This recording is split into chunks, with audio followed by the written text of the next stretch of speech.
안녕하세요. 잡시광입니다. 오늘 영상은 사이버 외교사절단 반크의 요청에 의해 제작된 영상입니다. 반크의 의미 있는 활동을 응원하는 마음에서 이번에도 마찬가지로 대가 없이 무료로 영상을 제작했습니다. 따라서 유료 광고 포함 태그는 달지 않았습니다.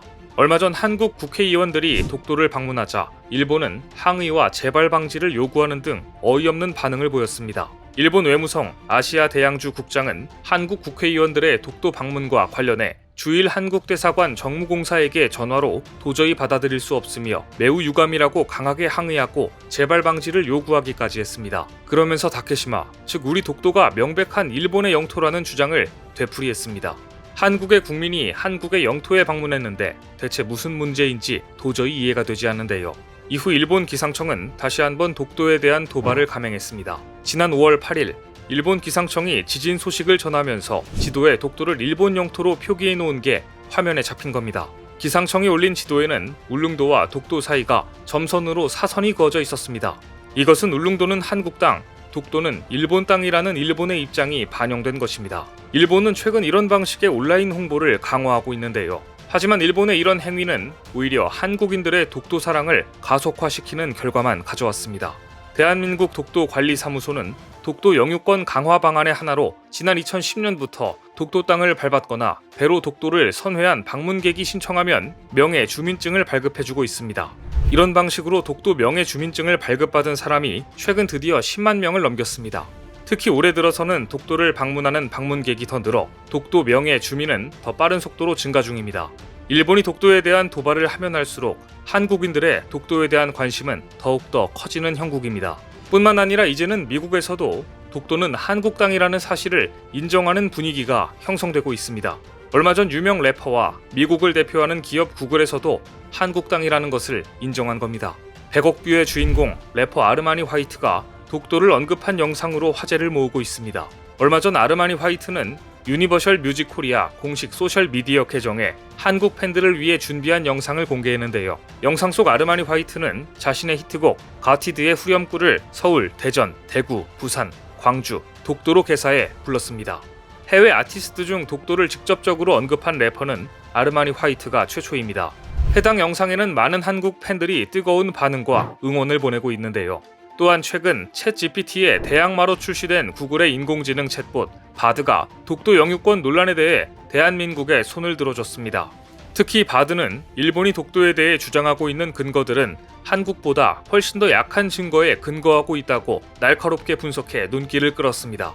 데이터에 기반해서 분석하는 인공지능이 독도를 한국의 영토로 인정했기 때문에 더욱 의미가 있습니다. 실제로 바드는 독도 영유권에 대해 결론만 낸 것이 아니라 그 근거를 명확하게 냈습니다. 구글의 챗봇 바드는 한국이 독도 영유권을 주장하는 근거로 역사적 기록이 있으며 현재 한국이 관리하고 제어하고 있고 지리적 접근성과 국제법 등을 볼 때 한국의 영토라고 분석했습니다. 또 역사적 기록과 관련해서는 7세기로 거슬러 올라가는 한국의 기록은 독도를 한국 영토로 언급하고 있다. 이와는 대조적으로 독도에 대한 일본의 최초 기록은 17세기까지 나타나지 않는다라고 정확하게 짚었습니다. 지리적 접근성 역시 일본보다 한국에 더 가깝다고 답했습니다. 독도는 일본보다 한국에 훨씬 더 가깝다. 가장 가까운 일본 섬은 150km 떨어져 있고 가장 가까운 한국 섬은 87km 떨어져 있다며 국제법상으로도 독도는 한국 영토로 인정했습니다. 그러면서 일본에 대해 이렇게 지적했습니다. 일본은 국제법을 통해 독도 분쟁을 해결하기 위해 노력해왔지만 지금까지 성공하지 못했다. 일본의 행동은 국제사회에서 인정받지 못한다는 점에 유의하는 것이 중요하다. 일본의 행동이 잘못됐다고 경고까지 남기고 있는데요. 인공지능 챗봇이 이 정도의 분석을 하는 시대에 일본은 더 이상 독도가 자기 영토라고 주장하는 허황된 행동은 통하지 않는다는 사실을 명심해야 합니다. 미국의 래퍼가 한국의 독도를 응원하고 구글 챗봇이 독도를 한국 영토로 인정하는 모습을 보면 해외에서 한국에 대한 관심과 호감이 상당히 높아졌다는 것을 알 수 있습니다. 이 같은 현상의 1등 공신은 한류 열풍이라고 볼 수 있습니다. 한류 열풍 덕분에 해외에서도 한국과 한국 역사에 대한 관심이 높아지고 있습니다. 얼마 전 전 세계 한류 팬이 1억 7,800만 명을 넘었다는 보도가 있었습니다. 지난 10년 사이 한류 팬들이 19배나 증가한 겁니다. 최근 한국국제교류재단이 외교부와 함께 발간한 2022 지구촌 한류 현황을 보면 전 세계 한류 팬 수는 1억 7,800만 명, 전 세계 한류 동호회 수는 1684개로 10년 사이 동호회도 2.2배나 증가했습니다. 이 뉴스를 보고 사이버 외교사절단 반크는 다음과 같은 생각을 하게 됩니다. 전 세계 1억 7천만 한류 팬에게 우리 한글 이름을 만들어주면 한국에 대해 더 관심과 애정이 생기고 한국 역사에 대해서도 더 알고 싶어 하지 않을까. 과거 우리가 학교나 영어 학원에서 영어를 배울 때 톰, 마이클, 케이시 등 미국 이름을 만들어 부르는 것이 그 나라 문화와 언어를 배우는 첫걸음이었던 것처럼 말입니다. 그래서 이제 반크에서 전 세계 1억 7천만 명의 한류 팬들에게 순우리말 한글 이름을 만드는 캠페인을 시작했습니다. 이를 위해 전 세계 누구나 3분 만에 한글 이름을 만들어주는 사이트도 만들었습니다. 이 사이트의 이름은 일훔입니다. 일훔은 이름의 옛말입니다. 세종대왕이 창제한 훈민정음으로 쓴 최초의 작품인 용비어천가에 등장합니다. 일훔은 한국 문화에 관심이 많은 외국인들이 모바일 혹은 PC로 접속하면 누구나 3분 이내에 자신의 관심사, 성향을 반영한 순우리말로 된 의미 있는 자신의 이름을 만들어줍니다. 이용 방법은 서비스 링크로 접속한 뒤 10가지 질문에 답하면 자신의 관심사를 반영한 특별한 한글 이름 3개를 추천받게 됩니다. 추천된 이름 중 가장 마음에 드는 것을 선택할 수 있으며 해당 이름의 의미와 발음도 확인할 수 있어 선호하는 글자와 소리, 글자의 뜻에 따라 가장 마음에 드는 것을 선택하면 됩니다. 선택한 이름은 자신의 소셜미디어에 바로 공유해 친구들에게 알릴 수 있으며 자신의 얼굴 사진을 넣은 명함으로 직접 저장해 활용할 수도 있는데요.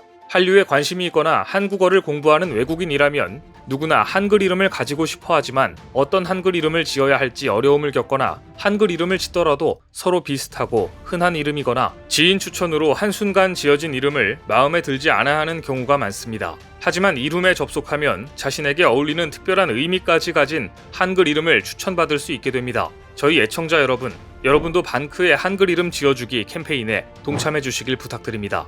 한국 드라마와 영화 등으로 인해 한류 팬 1억 7천만 시대에 살게 된 우리가 그들을 단순히 한류 팬에 머무르게 하는 것이 아니라 순우리말 이름을 가지고 한국의 역사, 문화로까지 관심과 이해를 넓혀갈 수 있는 기회를 제공해 주었으면 좋겠습니다. 이름은 개인의 정체성과도 관련이 있고 삶에서 중요한 부분이기에 꼭 외국인이 아니더라도 한국인 역시 일훔에 접속해서 인터넷상 자신의 SNS 계정이나 캐릭터의 이름을 정할 때 순우리말 이름을 활용해 볼 수 있을 것입니다. 반크는 특히 전 세계 한글학교 선생님과 한인 동포 청소년들을 대상으로 순우리말로 한글 이름을 지어보는 캠페인을 진행하며 전 세계 1억 7천만 한류 팬을 대상으로 순우리말 이름 지어주기 캠페인을 하고 있습니다. 아래 본문과 댓글에 순우리말 지어주기 링크를 걸어두겠습니다. 여러분도 이 링크를 주변에 많이 공유해주시고 이 캠페인의 좋은 취지를 널리 알려주시기 바랍니다. 오늘 준비한 소식은 여기까지입니다. 댓글을 통한 여러분들의 많은 의견 기다리겠습니다. 시청해주셔서 감사합니다.